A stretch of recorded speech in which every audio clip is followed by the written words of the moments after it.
Okay, today we are going to disassemble an Elton John cassette tape. This is Ice on Fire. And it just so happens, one of the last times I was in Denver, I went to Wax Trax. Yeah, there it is right there on the side. $3 I paid for this. Wax Trax is a record store back in Denver, Colorado. Our studio, of course, is in St. George, Utah, but I travel back there. That's where I'm from quite a bit. And every time I'm there, I just go there and check out the records. And then I'll flip through the cassette tapes because it's kind of fun getting them and then making little videos, kind of taking them apart and what have you. So anyway, I found this one. I've always liked Elton John. As some of you know, I was kind of a heavy metal kid in the 80s. And I didn't really... I remember when this album came out, because this is the album that had Nikita on it. And that was a hit that he had there in the 80s. And at the time, I was doing some DJing for dances, and I had this big stereo set up and big speakers. And I remember buying the single for Nikita, and everybody knew who Elton John was, but I wasn't into him at all. And it wasn't until years later that I actually kind of started becoming a fan, just because the guy is so... Not only was he a great musician, he was just an interesting character. He's got a really cool personality. The songs he writes, of course, him and Bernie Taupin are just beautiful.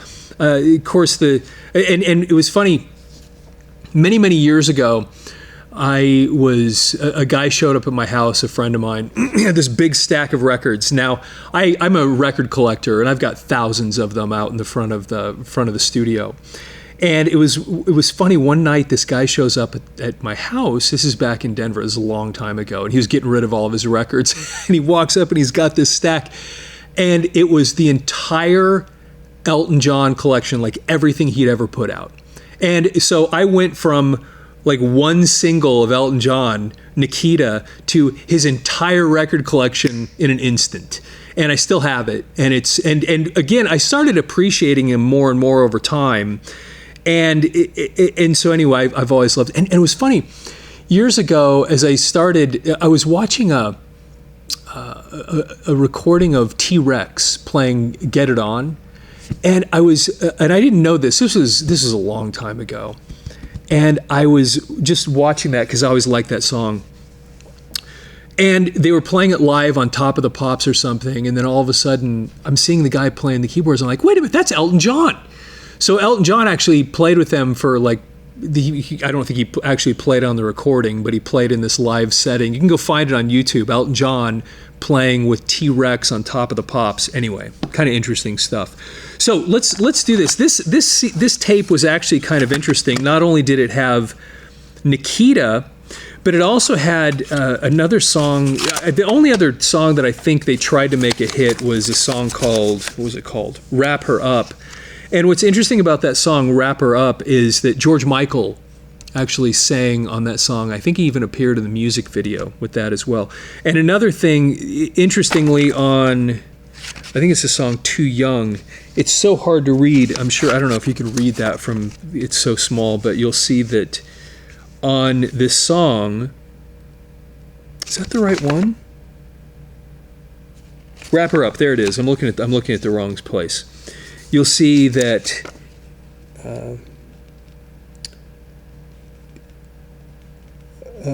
wait, no. I'm getting this so wrong. Wrap Her Up is the one, like I said, with George Michael. There's another one on here that's called, is that it? It's Too Young. Yeah, there it is. Okay, the song Too Young. And it actually has Roger Taylor and John Deacon. Now, of course, they're from Queen. So it was kind of cool he had some really cool guest musicians on this, including two guys from Queen that played on that one song. Anyway, so Ice on Fire, Elton John. So what I'm going to do here is kind of show you what a tape like this looks like on the inside as we open it up. First thing you'll notice is, of course, it's printed in white, the text, and it's got this black background. Now, that black background is actually not part of the plastic, and I'll show you what that is as we get inside this tape. So I'm going to start opening up, and one of the things, other videos I've pointed this out, and it's true in this one, normally if the tape has screws, which this one does, that they denote side A or side 1, and that's true in this case too. So Elton John, Ice on Fire, side 1, and most tapes like this, a lot of tapes that were produced by record companies like this one, they're not screwed together. They're actually glued together, and this is one of those unique cases where they had the screws, and that's why when I was out at Wax Racks, I'm like, oh, I found this one, and I thought this would be a fun one to open up since we can actually open it without breaking it. One of the things I pointed out in another video, these little holes right here, in case you didn't know this, in case you were wondering what they were, if you bought a tape, like a TDK or a Maxell or something that you were going to record on, there would be a little tab right there. And what this is that's a record protect. So if you broke that tab out, then whenever you put this tape into a tape deck, what happens is there's a little button almost. And as the tape goes in, it moves, kind of pops up over, and then it goes down into that hole. And when that button is pushed down in that hole, it disables the record button. And if that tab is there, then that thing can't go down. It sits up there like so, like that, and then you can't press record. Anyway, so this is the record protect spot on cassette tapes. All right, so what I'm going to do now is I'm going to take out, there's usually 5 screws. When they're screwed together, there's usually 5. They're usually, not always, I think the BASF have flathead, but they're usually Phillips. And we'll just remove these 5 screws. There's 2, 3, 4, and 5. And then once the screws are out, then it usually should just lift off really easily, just like so. Now I'm going to show you something about this. As I said a second ago, on the inside, that black part is actually a little gasket. Just kind of a little piece of film. See that right there? And so if you imagine that without of course on the black you can see it, but if this were just on something white, you can tell that you wouldn't even be able to read it. So when they would print these things, they kind of assumed that what it would look like on the inside, and then they would base it on the idea that there was going to be that black thing behind it so that you'd be able to read it. Now, another thing about this gasket that's kind of interesting, and this is a pretty good example of it, what this gasket did is as the tape is spinning, turning, it keeps it from rubbing on the plastic, but it also does something else. And you can kind of tell a little bit. This one's not as obvious, but yeah, this one doesn't have it really as much. But you can kind of tell it's a little bit raised right there and right there. This one's not. It's very, very subtle. It's not very much. A lot of times they'll have it raised or embossed just a little bit more than that. And what that does, and you can see that it's not very embossed by how this looks.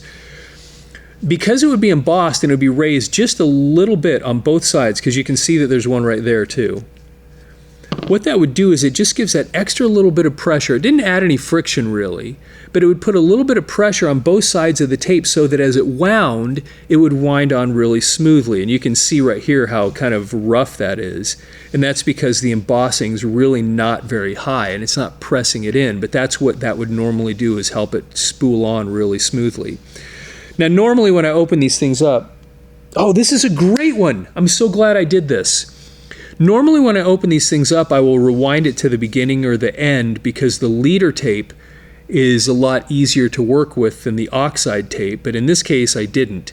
And so at the beginning and ending of every tape, there's leader tape. It's kind of plastic, and maybe I should go rewind this so you can see what it looks like. But at the beginning and ending, again, of every single tape, there's this little bit of leader, and it connects the oxide tape to the actual, it helps the oxide tape. The oxide tape itself is not connected to the reel. The oxide tape connects to a little bit of leader tape, and then that leader tape is what connects to the reel.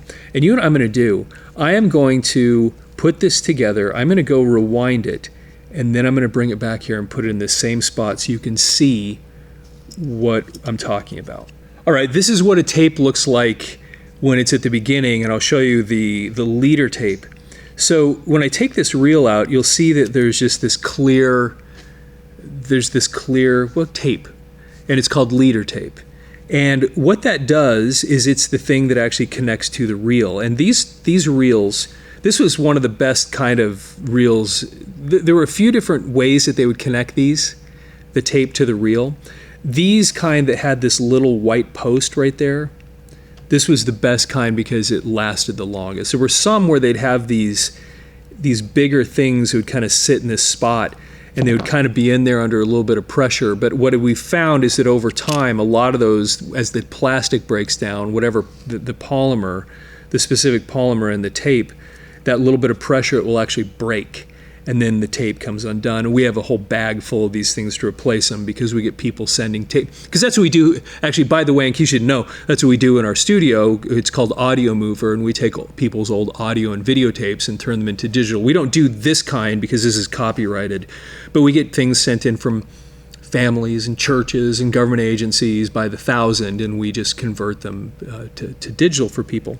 And so then the way this works is this leader tape was then connected to the oxide tape, and you'll see as I turn it, you'll see that come through right there, and then you'll see there's where they're connected. The leader tape and the oxide tape are connected. Now, if I flip it over, you'll see that connection spans the two things, and that's really little more than just a piece of like Scotch tape for all intents and purposes. And then the side that the playhead plays in the tape deck is on this side. So the audio signal, the magnetic signals on that side, and this side is not. Anyway, and then what happens also a lot of times that happens when we get tapes in the studio is that this, because it really is little more than just a piece of Scotch tape, over time, the adhesive, if you've seen a piece of Scotch tape that's, I hope you're able to see that. If you've seen a piece of Scotch tape that's 30, 40 years old, eventually it just breaks down and it'll just fall off. And it's no different with this stuff. Some of these last longer than others. Obviously, I think this has been around for a long, long time, and this seems to be holding up just fine. But a lot of them aren't. And I'll show you actually a spot in this tape where it didn't hold up fine and that's why I was kind of excited when I opened this up to see. I didn't realize it when I bought it that there was an actual problem with this tape, and I'll show you how we fix these things. So anyway, so you'll see that there's your reel on this side, there's a reel on that side, and these things just lift out. You have to be a little careful because if it comes off, boy, it is a hassle. It is such a pain trying to get it back together. It's really awful. Anyway, so you'll see there's another gasket right here on this side. So they have those on both sides, and again, it just keeps the tape from rubbing on the plastic, and it kind of keeps it on the reel kind of nice. This is kind of interesting. So there's a few different things that make this one unique. Both sides here, you'll have these little reels, these little wheels, that these spin freely, and they help the tape. The tape kind of follows this path around that post, and then it goes along this wheel, goes across this little pressure pad, which I'm going to show you, and then across the other side, and then they just go back and forth, obviously. Now, a lot of tapes have this. This is not just one big piece. This thing right here, actually, in this case, pulls out. And usually all that stuff's part of the actual plastic injection mold that makes the shell.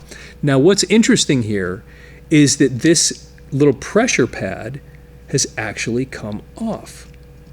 You'll see that right there. That thing is supposed to go right there. And you can actually see the remnants of what was glue when it was originally put on. And again, this right here, when we get tapes into the studio, this is the biggest problem that we find with cassette tapes that come into the studio that we have to digitize. It's very likely that somebody would have, whoever owned this tape, would have taken the tape out and played it and not noticed, and this little thing might have fallen down in the tape deck and been lost forever, or they might even find it sitting here in the case. But like I said, I kind of happened to notice it. And the first thing we check when tapes come into the studio before we digitize them is for that thing.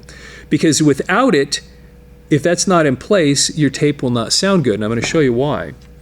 Because the way this is supposed to work is the audio tape goes across like that, and it moves across, going from one reel to the other. And your playhead and your tape deck, when you push play, is supposed to go like that and push it and make a connection between the tape and this pressure pad.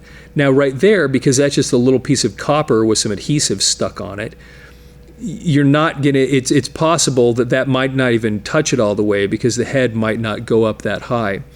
It depends on the tape deck a little bit. They're all, but the point is, the tape is going to be potentially rubbing against this copper instead of this little piece of soft felt that's supposed to go right there. And because you'll see that little copper kind of gives, it allows the tape head to get a nice solid connection without adding a lot of friction. And that's kind of the purpose that it serves. Now, because it's not in there, there's a couple different ways this particular kind we can work with. Those, you'll see that there's these little metal posts right there. Those will actually push out.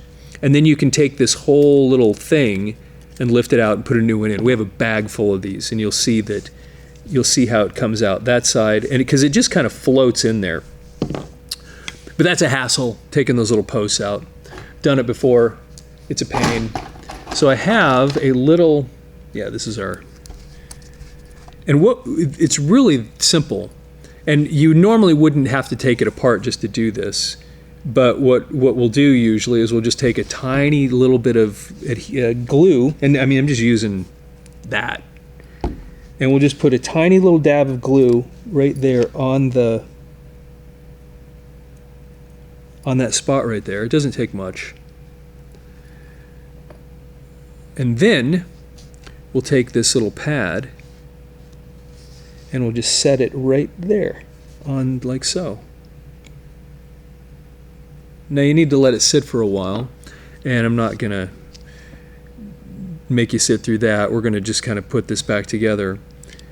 But because I may never even play this tape again, we're just kind of using this as an example. But that's all you have to do. And now with that pad there, when you push play on the tape deck, it kind of goes up there and it has that nice little connection that it makes.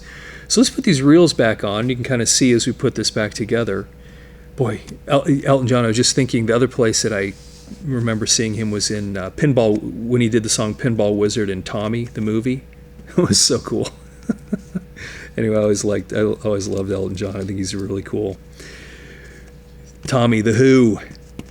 All right, so I'm spooling this back up, and you'll kind of see as we put this back together how this runs through here, how it goes around that post wheel, goes through here, wheel post, and then back on the take-up reel. So I'm putting this reel back in place, and then we're just going to make sure that it winds. And by the way, I always recommend, if you're going to do this kind of thing, you obviously use your hands a lot. Just wash your hands really well.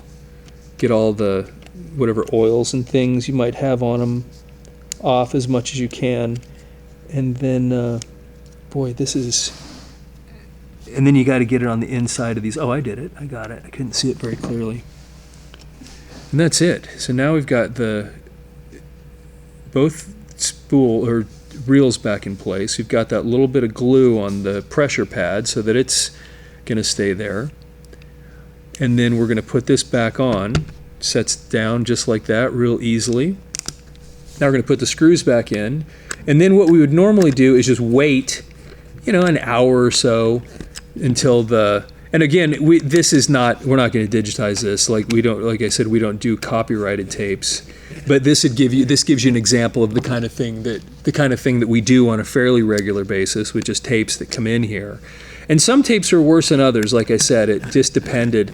And some years were worse than others. It's funny, we'll get tapes from organizations. The biggest project we ever did was a project where we digitized 115,000 tapes for one client. And it was interesting because on certain years, the tapes would you'd find, okay, well, this year, all the tapes that they bought this year, all the pressure pads have fallen off. And you just know that each year, as different manufacturers put their things out, they use different formulas of tape and different types of adhesive and what have you, and some of them lasted longer than others.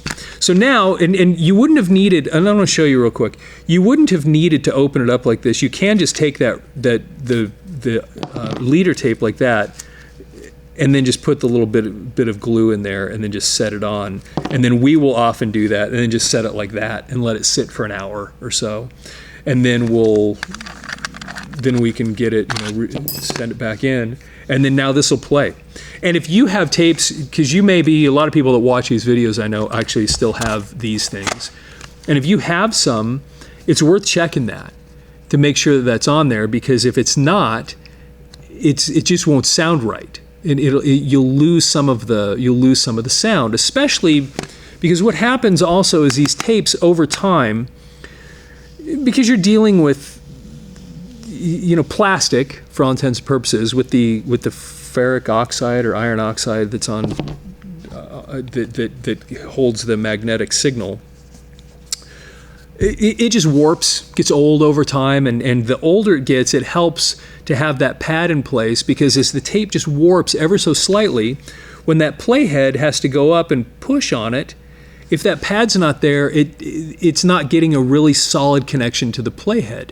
And so it's very helpful for you to go in sometimes and look and just make sure that pad's there. Some cassettes, that the pad itself would kind of crumble and fall apart, especially in 8-track tapes. Oh my goodness, those things are just awful. But the pads would just deteriorate. And then that's a whole, 8-tracks are, what a mess. I used to work on those all the time, and they're terrible.